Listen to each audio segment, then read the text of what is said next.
3 match টি-20 সিরিজের প্রথম টি-20তে নিউজিল্যান্ডকে 6 উইকেটের বড় ব্যবধানে হারিয়ে সিরিজে 1-0 ব্যবধানে এগিয়ে গেল কিন্তু বাংলাদেশ।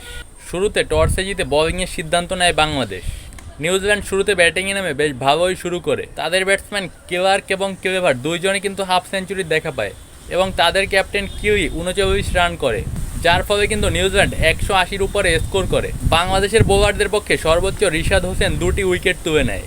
জবাবে 180 রানের অধিক রান চেস করতে নেমে বাংলাদেশ কিন্তু বেশ ভালোই শুরু করে। সাইফ হাসান, তানজিদ তামিম, লিটন দাস তারা কিন্তু একটা ভালো শুরুর ইঙ্গিত দিয়েছিল, তবে তারা কেউই ওইভাবে ইনিংস বড় করতে পারেনি।